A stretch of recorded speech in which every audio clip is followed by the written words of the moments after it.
तो आइए आज आप लोगों को बताते हैं कि निकट दृष्टि दोष हो या दूर दृष्टि दोष, इनमें उत्तल दर्पण या अवतल दर्पण लगा करके इसका निवारण कैसे करते हैं, या उत्तल दर्पण और अवतल दर्पण से गुजरने वाली लाइट किस प्रकार से उस पर कार्य करती है।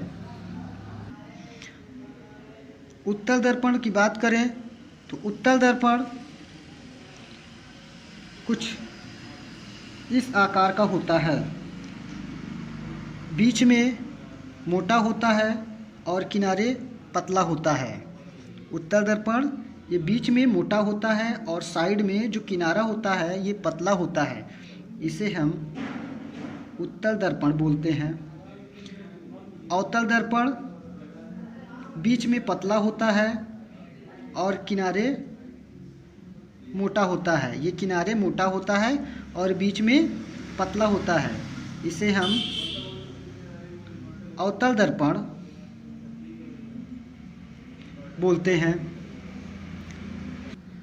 उत्तल दर्पण और अवतल दर्पण ये दोनों दर्पण की आप पहचान अब कर सकते हैं। जब आपको बीच में पतला और किनारे मोटा दिखे तो अवतल दर्पण, और जब बीच में मोटा और किनारे पतला दिखे तो वह उत्तल दर्पण होगा। उत्तल दर्पण या अवतल दर्पण के बीच से जब लाइट गुजरती है तो ऐसे कैसे गुजरती है कि वो हमारी आँखों में जो प्रतिबिंब बनता है उसे वास्तविक और आभासी बनाते हैं और हमको क्लियर दिखाई देता है। आज हम उस पे आपको प्रैक्टिकली दिखाने वाले हैं। मित्रों, उत्तल दर्पण हो या अवतल दर्पण, ये दोनों दर्पण प्रिज्म की भांति कार्य करते हैं। जैसे प्रिज्म से लाइट गुजरती है ना, ठीक उसी प्रकार से इसमें से भी लाइट गुजरती है। इसको समझना बहुत ज़रूरी है। तो आइए आपको प्रिज्म से लाइट कैसे गुजरती है वो बताते हैं। यहाँ पे हम बनाते हैं एक प्रिज्म।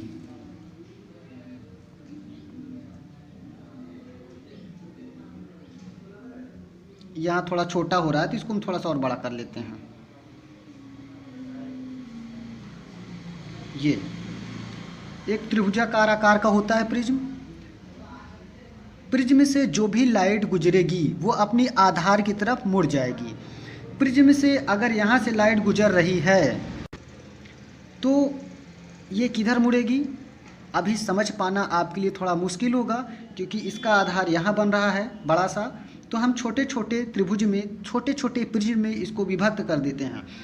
एक ये आपका ये त्रिभुज हो गया है, उसके नीचे इसको यहाँ से और यहाँ से, एक तो ऑलरेडी ये है ही, अभी हम बनाते समय कर दिए थे, और उसके बाद एक लाइन यहाँ से भी कर देते हैं।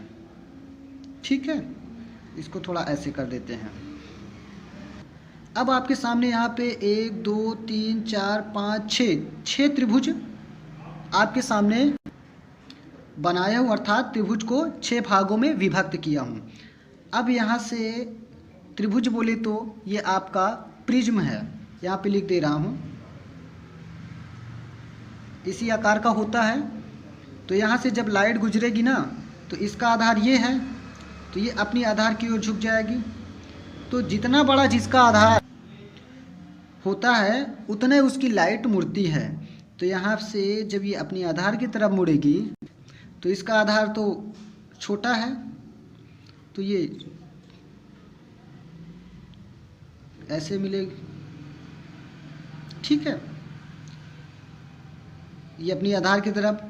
अब जब यहाँ से लाइट गुजरेगी तो ये और ये दोनों लाइन में ये आधार हुआ, क्योंकि ये लाइन क्या है, बड़ी है, इससे ये लाइन बड़ी है तो आधार यही हुआ। लेकिन इसमें और इसमें ज़्यादा अंतर नहीं है, इससे ये थोड़ा सा ही बड़ी है। यदि थोड़ा सा ही बड़ी है तो जितना बड़ी है उतने टर्न होगी लाइट, कोई बात नहीं। जब यहाँ से जाएगी तो ये टर्न हो जाएगी। अब इसके बीच से जब लाइट जाएगी तो इसमें मामूली सा अंतर है तो मामूली सी लाइट मुड़ेगी। अगर अंतर ना होता, अगर बराबर होता तो बीच से निकल जाती। यहाँ से मामूली सा अंतर है तो इसमें भी थोड़ा सा मुड़ जाएगी। और यदि यहाँ पे और यहाँ पे इसकी बात की जाए तो इसमें भी थोड़ा सा अंतर है, मामूली सा अंतर है, इक्वल सा लग रहा है, बिल्कुल इक्वल है लेकिन थोड़ा सा अंतर। तो इसको हम क्या करेंगे, जितना अंतर होगा उतने लाइट मुड़ेगी आधार की तरफ, अंतर नहीं होगा तो सीधी निकल जाएगी, ठीक है। लेकिन यहाँ पे क्या है, यहाँ पे थोड़ा सा ये हो गया, थोड़ा सा मामूली सा अंतर। अब यहाँ से गुजरेगी तो यहाँ से भी, और यहाँ से गुजरेगी तो यहाँ से भी। आप देख रहे हैं कि जितनी भी लाइट गुजरी है, यहाँ हम लाइट से एरो बना देते हैं जिससे आपको मालूम चले इधर से लाइट गई है और ये लाइट गई है इधर। तो देख रहे हैं कि जितनी भी लाइट गई है आपस में टकराई नहीं है, सारी लाइट बाहर निकल गई है। प्रिज्म इसी प्रकार से कार्य करता है कि लाइट अपनी आधार की तरफ मुड़ जाती है। अभी हम आपको दिखाएंगे कि उत्तल दर्पण और अवतल दर्पण से इसी प्रकार से लाइट गुजरती है। आइए अब आपको दिखाते हैं उत्तल दर्पण और अवतल दर्पण से लाइट कैसे गुजरती है। यहाँ पे आप जैसे आपका ये उत्तल दर्पण है, तो मित्रों उत्तल दर्पण से जब यहाँ से लाइट गुजरेगी तो क्या है, इसका आधार किधर बन रहा है, अरे जिधर मोटा होगा उधर तो आधार होगा ना। तो इसका आधार गुजरने के बाद ये ऐसे बनेगी, ठीक है। और यहाँ से जब लाइट आएगी तो इसका आधार किधर बन रहा है, इसकी मोटाई किधर है, इसकी मोटाई किधर है, ये अभी बीचों बीच ये आ रहा है, ठीक है। ऐसे इमेजिन कर लीजिए जिस प्रकार से आपको यहाँ पे हम लाइन करके दिखाए हैं, छोटे छोटे टुकड़ों में विभक्त करके समझाने के लिए हमने दिखाया है। लेकिन यहाँ पे टुकड़ा ना करके हम आपको इमेजिन करने के लिए बोल रहे हैं कि आप इमेजिन करिए। अभी टुकड़ा भी करके दिखा देंगे।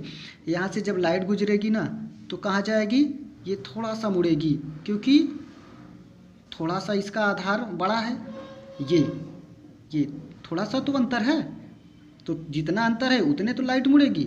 अब यहाँ से जब बीचों बीच लाइट गुजरेगी ना तो ये सीधा निकल जाएगी, ये कहीं पे भी आपको मुड़ने वाली नहीं है क्योंकि इधर और इधर दोनों का क्या है, इक्वल है। इधर और इधर दोनों इक्वल है, तो इधर का भी आधार यही बन रहा है और इधर से भी आधार यही बन रहा है। तो दोनों का आधार से जब लाइट गुजरेगी तो बिल्कुल सीधा निकल जाएगी, इसको कोई भी डिस्टर्बेंस नहीं होने वाला है, ये सीधा निकल जाएगी। अब जब इधर से लाइट आएगी यहाँ पे तो ये बड़ा हो रहा है थोड़ा सा, तो इसका आधार ये बन रहा है, तो ये इधर मुड़ जाएगी। अब यहाँ से लाइट जब गुजरेगी तो इसका आधार ये बन रहा है क्योंकि ये थोड़ा छोटा है, ये बड़ा है, तो इसका आधार ऐसे बनेगा, तो लाइट यहाँ पे जाके गिरेगी।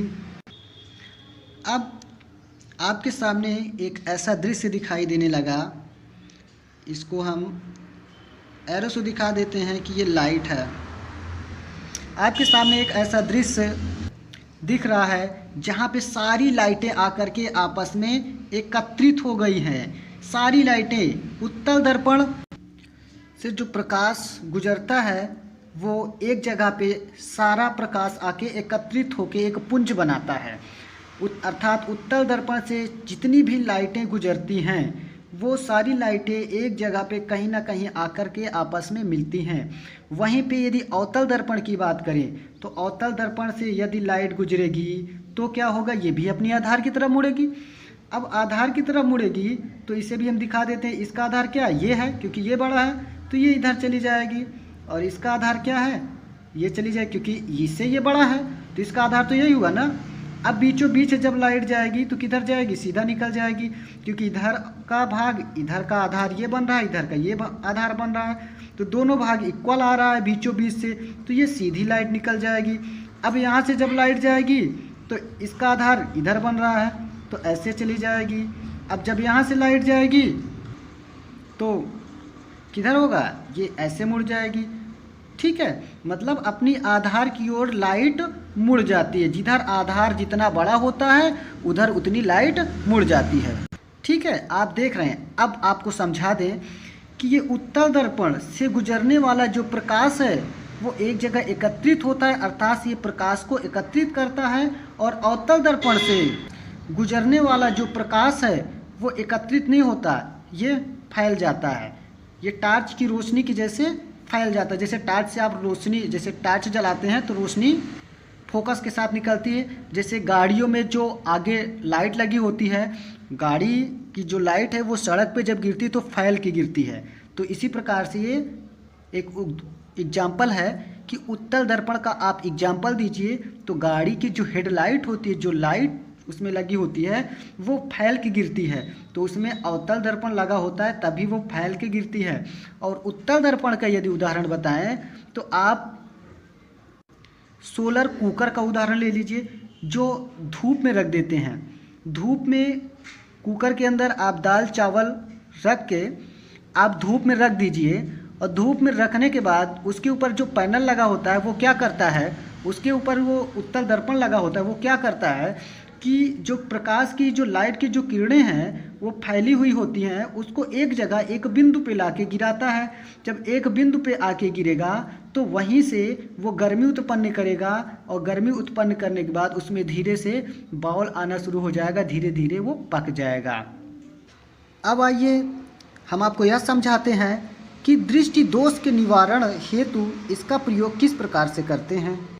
तो आपके सामने एक हम ये इमेज प्रस्तुत करते हैं। इसमें आप ध्यान से देखेंगे तो इधर से जब लाइट गुजरती है तो क्या है, यहाँ पे मिल जा रही है, ये लेंस से लाइट यहाँ पे और यहाँ पे आपस में मिल जा रही है। ये क्या है, दोष युक्त नेत्र है, निकट दृष्टि दोष में दोष युक्त नेत्र है। अब बात आती है यह भी कि निकट दृष्टि दोष आखिर होता क्या है, इसे भी जान लेते हैं।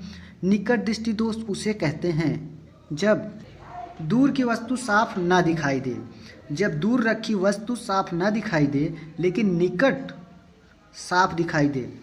जस्ट अपोजिट होता है, जब दूर रखी वस्तु आपको क्लियर न दिखाई दे, धुंधली दिखाई दे, और निकट की वस्तु आपको क्लियर दिखाई दे, साफ दिखाई दे, तो आप मान लीजिए कि निकट दृष्टि दोष है। और निकट दृष्टि दोष निवारण हेतु हम किस लेंस का प्रयोग करेंगे, अवतल लेंस का। ये देखिए निवारण हेतु हमने अवतल लेंस लगाया। अवतल लेंस बच्चों क्या करता है, अवतल लेंस करता है कि प्रकाश पुंज को फैलाता है। यहाँ पे आपने देखा ना अभी कि ये अवतल लेंस क्या करता है, प्रकाश किरण इधर जो आती है उसको फैला के गिराता है। जैसे गाड़ी की जो हेडलाइट की लाइट होती है वो क्या करती है, बत्ती को, लाइट को, प्रकाश को फैला देती है। ठीक उसी प्रकार से आप देख रहे हैं कि अवतल लेंस पहले क्या था, यहाँ पे पहले देखिए, पहले यहाँ से जब जाती थी तो लाइट यहाँ पे गिरती थी, अर्थात आपकी रेटिना ये है, रेटिना ये है। आपको यहाँ पे जब रेटिना से यहाँ से जब लाइट आएगी तो रेटिना पे गिरेगी, तब आपको क्लियर और दिखाई देगा, साफ दिखाई देगा। लेकिन ये लाइट आने के बाद यहाँ आपस में टकरा के ये इधर से फैल जाती है। तो इस प्रकाश पुंज को जो यहाँ पे एकत्रित हो रहा है, इसको ऐसा कुछ लेंस यहाँ पे लगाएं कि ये जो प्रकाश पुंज है ये टूट करके, फैल करके रेटिना तक पहुंच सके। तो कौन सा लेंस है जो प्रकाश पुंज को तोड़ करके फैला सकता है, वो अवतल लेंस है। अभी अभी हमने आपको बताया। देखिए अवतल लेंस, यहाँ से जब लाइट गुजरेगी ना, इसे थोड़ा सा और पास बनाना चाहिए, थोड़ा यहाँ बना दिए, लेकिन आप समझ सकते हैं कि ये आँख के जस्ट बगल में चश्मा होता है ना, तो यहाँ से जैसे यहाँ से लाइट जाती है तो क्या करेगी, ये अपनी आधार की ओर मुड़ जाएगी। तो यहाँ पे आप देख सकते हैं अपनी आधार की तरफ मुड़ गई। अब यहाँ से बिल्कुल बीचों बीच निकल गई, और यहाँ से क्या है, अपनी आधार की, यहाँ से जब लाइट गुजरेगी ना तो ये अपनी आधार की ओर हल्का सा मुड़ेगी, तो हल्का सा ये मुड़ गई। तो ये दूर की वस्तु इसमें साफ दिखाई देती है, परंतु नज़दीक की वस्तु साफ नहीं दिखाई देती है। इसको उत्तल लेंस द्वारा संशोधित किया जाता है। फिगर से आप समझ सकते हैं देख के।